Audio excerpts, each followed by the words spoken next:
Good morning, good afternoon, good evening, families from around the world.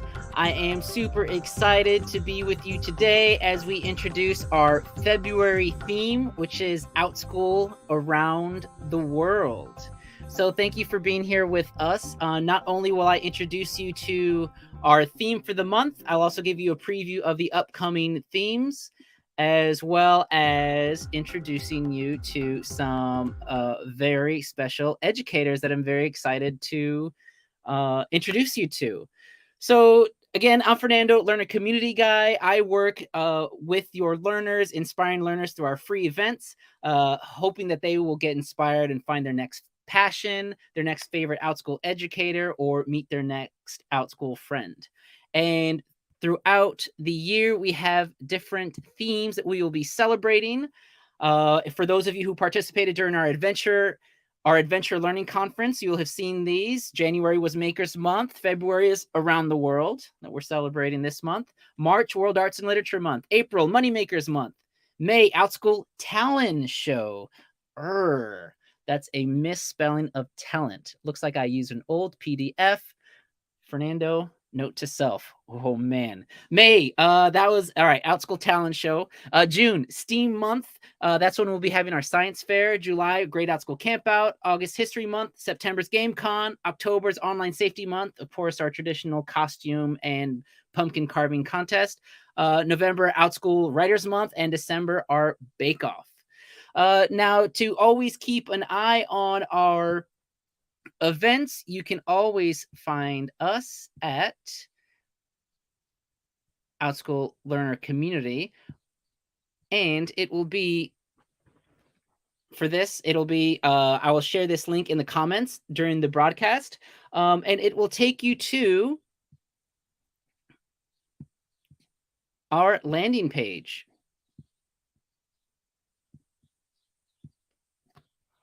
And just to give you an idea of where it'll land you, so for our free events that are coming up in Outschool Around the World month, we have Around the World with Mariam. She's going to be taking us on her recent trip to Saudi Arabia, where she'll share videos and photos of the amazing trip.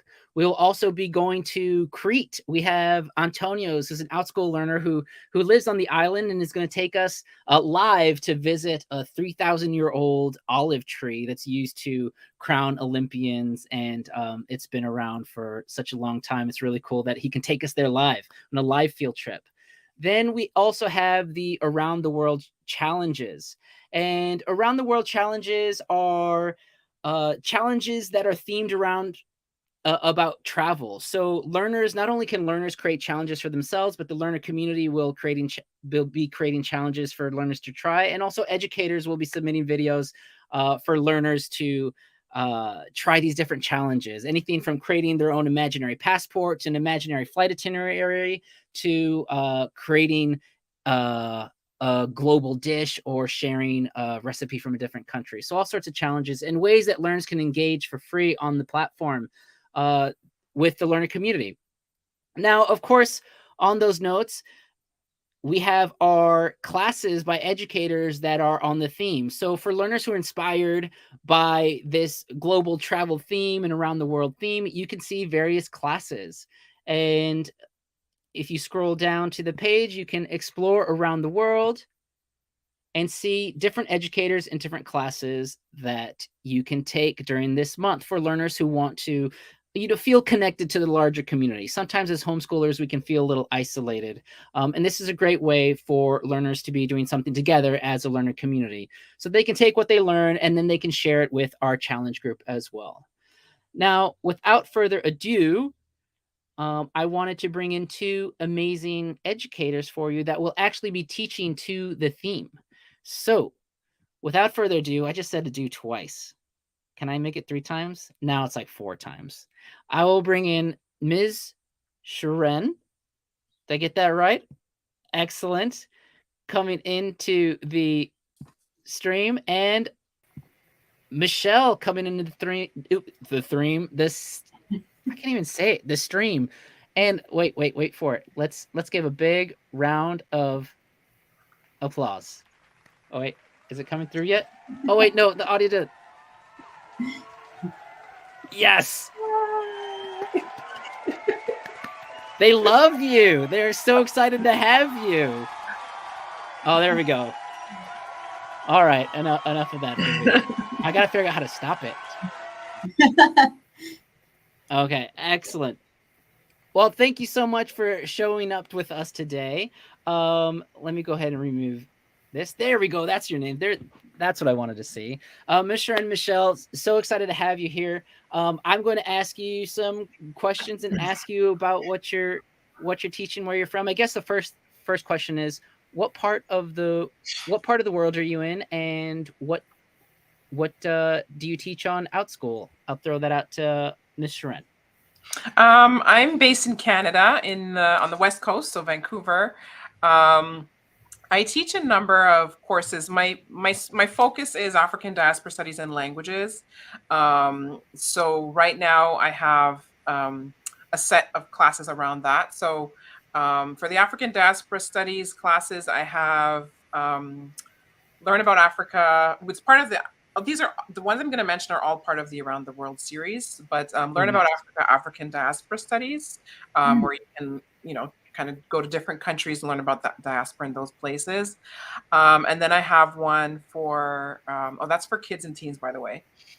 Then I have one for kids that is Learn About Africa, maps and countries. So it's learning the map of Africa. They'll be using a game, but also learning the continents to put things into context, and directions for kids who are not really sure how to tell directions. And then we cover the regions as well. And then I have a crossover class that's language and Africa. So it's using the African flags to teach the Spanish pronunciation and Spanish alphabet. And that's kind of fun. And then we get to see the different flags and their colors and things like that. And then right now I'm also offering tutoring in French or Spanish. So it could be one-on-one. Unless someone wants to book, like a group, but it's pretty much one-on-one again for kids and teens. Oh, excellent. I want to have some follow-up questions on that already. But Michelle, would you mind introducing yourself? What part of the world are you in, and what kind of classes do you teach on Outschool? Sounds great. And I'm also intrigued on your classes as well, Ms. Shiren. So I very recently moved to the West Coast of the US for quite a bit of time. I actually grew up in Canada in the far north. And I've lived for quite a bit of time as well in Alaska, so up in the far north. And then much of the last 4 years, I've actually been traveling and made my way to all 7 continents and lived and worked in Antarctica for a couple summer seasons down there. And so my specialty on Outschool is teaching about the far north and the far south. So the polar regions of our world, the northern countries that are within the Arctic Circle, and then especially about Antarctica. Part of my heart is in Antarctica. I very much enjoyed living and working there. And it's a continent that we don't always learn a whole lot about in our curriculum. And so that is one that I'm featuring this month for the Around the World theme. And I also have another really, really cool class that I can't wait for in Alaska. So I'm flying back up to Alaska, where I lived and worked for years, this month for the Iditarod sled dog race, which is like the Olympics of sled dog racing. It happens in March, and I'll be at the start line and the finish line, and I'm running some classes that go with that. So I'll bring kids to the, virtually, of course, bring them to the start line. We'll track a musher. There's some fun academic activities that go along with that class. And so, yeah, in our conversation, we'll get to more of that. But generally, I'm the polar teacher, so up north, down south. Neat. Oh man! And you'll be live with the learners there at the Iditarod? Yeah. Oh man! All right. So okay.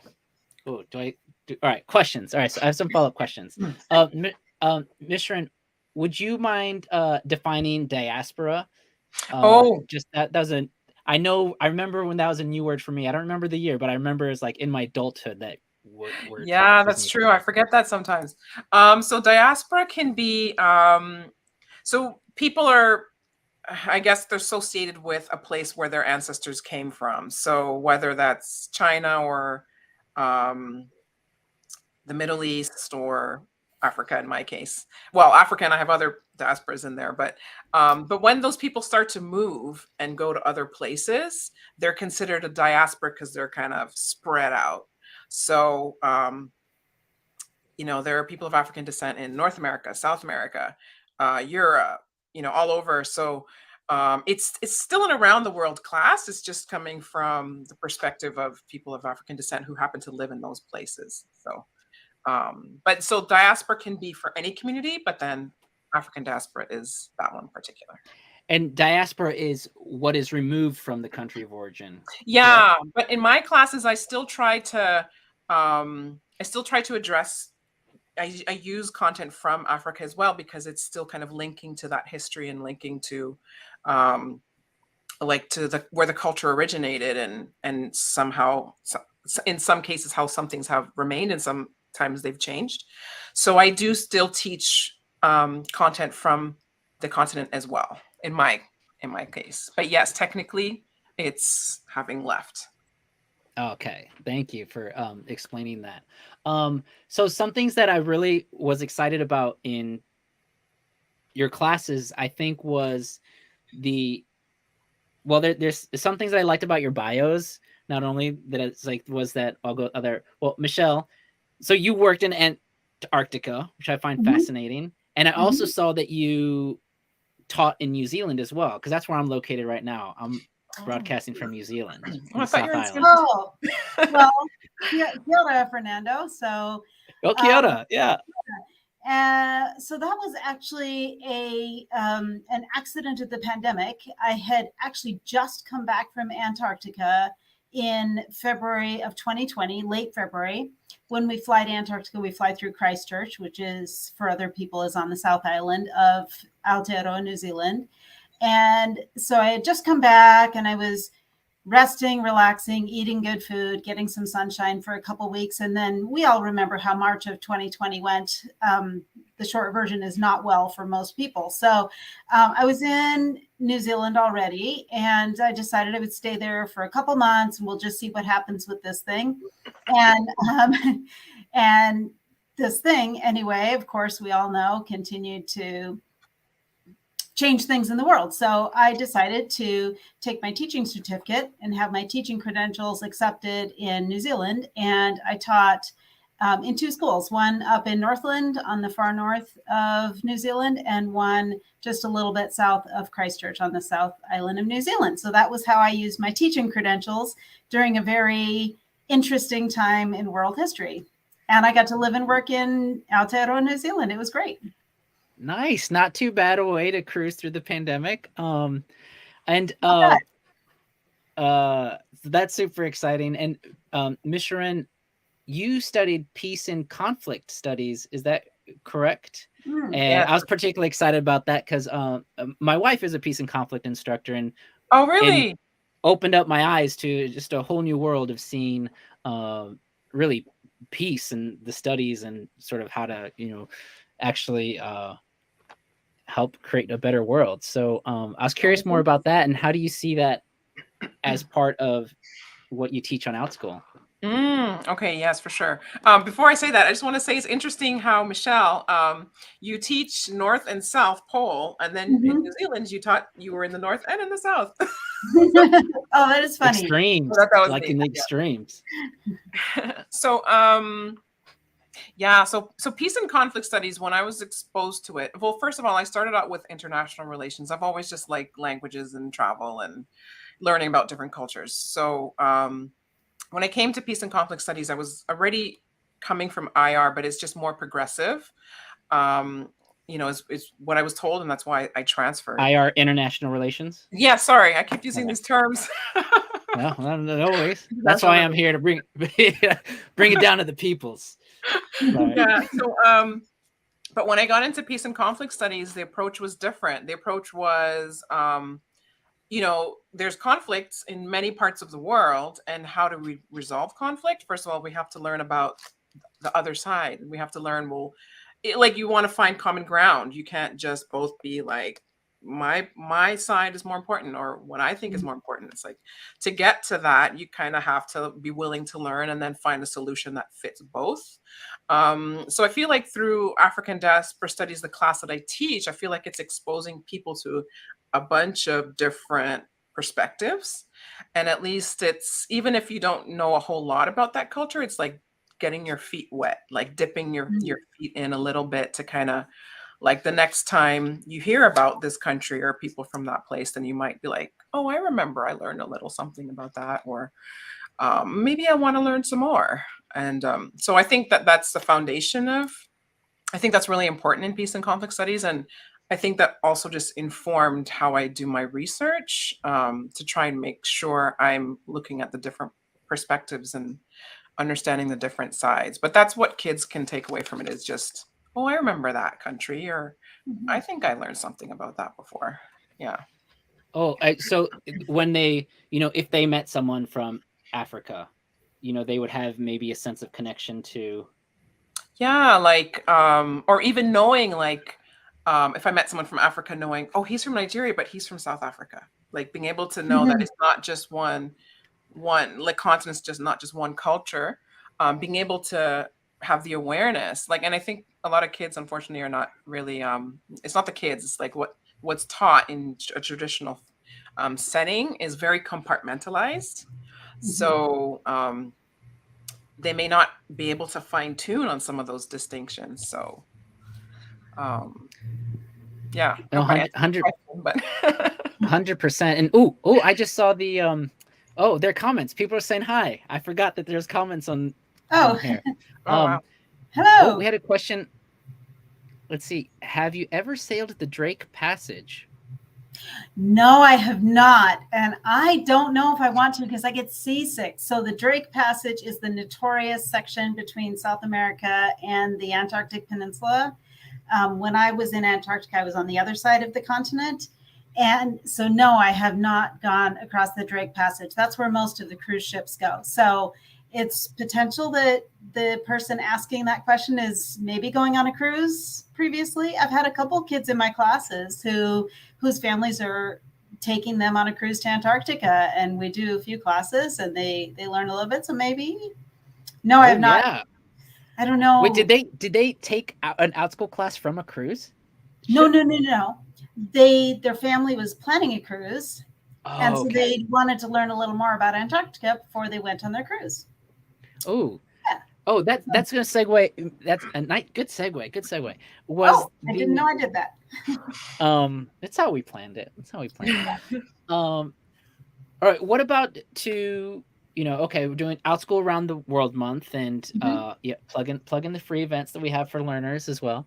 But then, what would you say to families? Say, well, why should we care about Antarctica? Or why should we care about diaspora? Michelle, go for it. Fernando, let me tell you why you should care about Antarctica. So Antarctica is the least talked about continent in geography studies. So as a teacher, my background is in geography.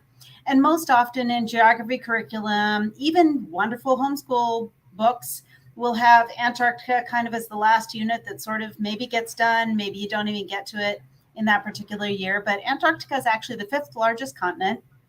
It is home to the largest ice sheet on our planet that holds, a whole bunch of our world's fresh water.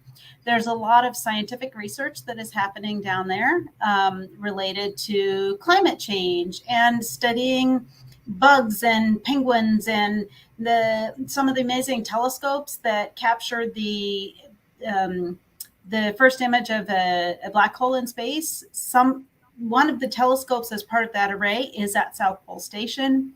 They do absolute world-class science in physics that I'm not super great at, but I love hearing about that research. So there's world-class science that is happening in Antarctica, and at both the poles, the North and the South Pole, they are exhibiting the first signs of change in our climate. And so as our climate shifts, those are the areas of our planet where we see it the most dramatically first, and then it impacts the rest of the planet. So That's why you should care about Antarctica. And my class that I'm advertising as part of this Around the World promotion that Outschool is running, it really covers a good, basic, solid understanding of Antarctica. We cover some geography, some history. We, of course, look at some animals because the animals are always the super fun part. And then I also include a section in there about culture and sports because there is a community of people who return there every year to work either supporting science or as scientists. And so there's culture that comes with that. I know. I've never thought of that. It's like an entire, I mean, everyone there would be immigrants, right? Yes. In Antarctica? Yes. Ooh. See? Now you care about it, Fernando. Right? You just got to find that one thing that just be like, and they take guitars there. Ooh, Antarctic music. Like, oh my goodness. There are so many creative people that come to Antarctica. There are a lot of people who bring musical instruments and form bands, and almost every weekend there is some kind of a musical performance. There's a big art show every year. It's a pretty incredible place to live and work. Oh, I know. Wow. Who knew? It's not just ice and penguins. Yeah, that's your tagline. Yes. Do you use that tagline? Because that's good. Oh, I'm going to steal it. It's yours. You made it up. You don't need to steal it. It's not just ice and penguins. All right, Miss Shiren, yes. To you, Diaspora. Why should families care about Diaspora? I feel like the Diaspora is a good way to learn about different cultures around the world, regardless of whether it's the African diaspora or not. So that's the starting point. It's a chance into countries that you may not venture, into otherwise. And then secondly, what I mean is in terms of reading, like I'll find a book on this country, I'll find a book on that country. I didn't mean physically traveling, but maybe that too. And then from the perspective of the African descent, it's also just giving you a secondary lens. So first of all, now you're going to this country, and then now it's like, oh, hey, here's this niche, unique community within that country. So now you have like another layer of knowledge. And then you may also get to see how the people of African descent have contributed to that country's culture overall, whether it's food or music or dance, or just important figures in history that you may not be aware about or may not have access to that information just readily. So, so 2 layers, I guess. Boy, and if I just have to say, my geography teacher heart is just absolutely loving everything you're talking about, Miss Shiren. It really is so important. And I always feel like one of my jobs is to create good world citizens. Yeah. And really what you're talking about is helping us to help mold the next generation of being awesome citizens of the world. Yeah, I agree. Rather than just seeing ourselves as just my country. It's like there's a bigger place out there. There is. Yeah. On that note, I think that's one thing that's awesome about the Outschool learners that I found. I think they're super aware of, not only their own differences, but other differences, and, I guess, culturally responsive, and it's really exciting to see that in learners. And I think, I grew up in a professional boy choir, actually, and we would travel to, like by the time I was in 8th grade, I'd already hit 10 different countries going on tour. That's and amazing. You'd stay with families in these countries. And for me, that was, I really learned that, I guess I just learned to be curious about different peoples from all over, and they were curious about me, and it's super exciting. And I've always really valued that. And I think, to me, online learner communities like Outschool or in the learner community is sort of the next best thing that I see kids connecting and finding out about their differences, and just seeing that, I guess that empathy and the inclusivity is really inspiring for learners. Do you find the same in your classes? I do, yes. And it's really, really neat watching sometimes a learner that maybe I've had for a while, and then someone new comes in, and you never quite know how that balance is going to shift. And just watching some of those new relationships form as we work through, accepting everyone's different way of learning and people's different way of speaking or way of processing what they're learning. And it's really great to see. And I agree. I think Outschool is kind of the next best thing to being able to, literally travel and meet people around the world as you did. So it's wonderful. Yeah, and I'm always surprised and amazed and excited when I get someone from, another continent in my class. So right now I have someone from, I think I have someone from, is New Zealand, or is he Australia? I'm tempted to say New Zealand, but I have had. They're different. Yeah, big difference. Those are fighting words. Right? Is there like a rivalry? Yeah. Oh yeah. I mean, it's a friendly rivalry. Most of the time, right, Michelle? I think most of the time, but the cousins, kind of like cousins or siblings, where they'll poke at each other from what they call across the ditch, and yeah. That's funny. Yeah, so I have a learner. I think New Zealand right now, but Southern Hemisphere, I've had Taiwan. I've had, so I was like, oh, and because I like to travel, I don't know. I find that just gets me excited. Like it's something so small, but I'm like, oh, cool. I have a student from here now, or I have a student from here. So England, yeah. Oh, absolutely. Well, let's see. Have I covered all the questions? Let's see. I wanted to ask you about what you're teaching. Did you have a chance to share? Did each of you have a chance to share the classes that you're teaching for around the world for this month? Yes, excellent. I asked your background. I asked my snarky question about why we should care about your subject. Oh, for families at home, how can, I think we've talked about the value of travel and the value of your classes. How can families at home inspire their learners about your subject matter without necessarily even signing up for a class? I think, I guess I'll go first this time.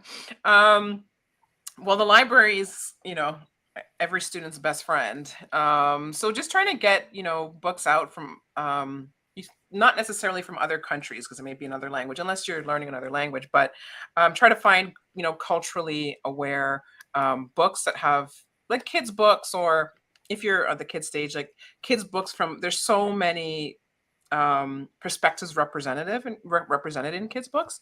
And then if you're a homeschooler, maybe if you're a little bit older, doing a project you're trying to do projects from covering, if you're going to cover one topic, let's say math, let's see if you can, I don't know, maybe explore some other cultural approaches to math, or just kind of have fun with it a little bit in the classroom. Whatever your traditional lesson is going to be, maybe bringing in some other perspectives just to spice it up a bit. So that's what I would say. I've actually never even thought of another cultural perspective of math. Yeah, there are several. Yeah.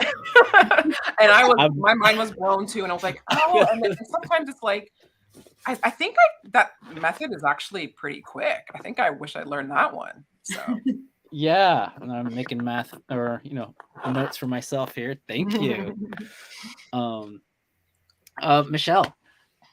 Yeah, so you already said this word, but I'm curious how you'll react to this. So what is the number one quality of a scientist, the number one character trait that will determine someone who's going to be a good scientist? Do you happen to know? Fernando. Oh, could I guess too? I want to guess. Oh, sure. You can both guess. All right. Well, on the count three. You had your hand up first. That's fair. I did. Yeah. Curiosity. Oh, I was going to say that. Oh, we should have done it at the same time. Our answer. Yes. You had mentioned. I was reading your notes. You had mentioned that previously, and I was like, dang, he stole my line. And then I was like, wait, I'm going to play it back on him. I got it. And so it's curiosity. And I think that's always something that is maybe a little surprising to kids who are in a traditional school, but maybe not so surprising to families who homeschool, because curiosity is one of those traits that I think homeschool families really foster, allowing their children to explore a path that they might be curious and interested about, and maybe go down that rabbit hole for a little while and then maybe try something else. And I do really think it's one of those qualities that homeschool communities just naturally foster. And I think it's really, really awesome. And Ms. Shiren, I'm going to plug off of you as well. So reading is absolutely amazing. It can totally open windows to other worlds. And part of my Iditarod class that I'll be teaching, the Iditarod sled dog race class, is a reading competition. So it's a really great opportunity to get some books that are about dogs, Alaska. I've got a whole reading list that's included in the class. And then they race to Nome. So they race along the trail. Their little avatar moves along the trail along with the actual live race. But it's a fun way of just really encouraging reading. And really the books can be on any topic. So if you want to learn a topic about a country in Africa, or how to learn Spanish and the connections between Spanish and Arabic languages, something like that. If you really want to dive into anything, you can really pick up any book. It counts towards the competition. Just reading, fostering that curiosity, I think, is gold. Awesome. Well, thank you so much for sharing, Michelle and Miss Shiren. And I want to remind families that you will be able to find their courses, both in African Diaspora and the Arctic courses specifically from Michelle, on our webpage that takes you to the Learner Community landing page and our themed classes for February. Again, not only do we have free events, but we also have themed classes for learners to be inspired as a community. And we will share these links in the comments below this video. But I do want to thank you very much for your time, Ms. Shiren and Michelle, and remind families to, let's see if I wrap it up, is that to to be curious and do lots of reading. The library is the best friend, of course, between exploring different cultures and exploring different even different continents, and even the cultures of different continents, including the Antarctic culture, and just and just on a note of just inspiring learners to keep exploring those cultures. It is super exciting to see the learners and their awareness of the world around them in the learner community. And I want to thank you, Ms. Shiren, and thank you, Michelle, for helping foster that in our learners, because I get to see that in the learners. They come out of your classes and they come into the learner community, and I get to see their excitement and enthusiasm for learners from other countries and other cultures. So on behalf of Outschool, on behalf of the parents, I want to thank you for your enthusiasm that you bring to the classroom for these learners, because they bring that enthusiasm to us. So thank you so much. And I definitely look forward to, maybe I can even pop in and see your classes, and wish you the best of luck this month, and have a happy Outschool around the world. Thank you very much.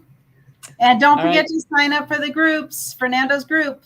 He's got an awesome this month for around the world. Yep. Sign up for the group. There'll be some challenges. Oh, and Shiren and Michelle, I'll encourage you to, if you want to send a challenge into the group so that you can inspire the learners with a group challenge, that'd be great. We have about 100 learners there so far, and we just started, and so it'd be a great chance just to give us a challenge and explore the world. So hopefully the parents, you'll see their challenges in there, and if not, catch them in their classes. All right, with that, thank you. Thanks so much. Have a happy day around the world. Cheers. Thank you. Bye-bye. Bye, guys.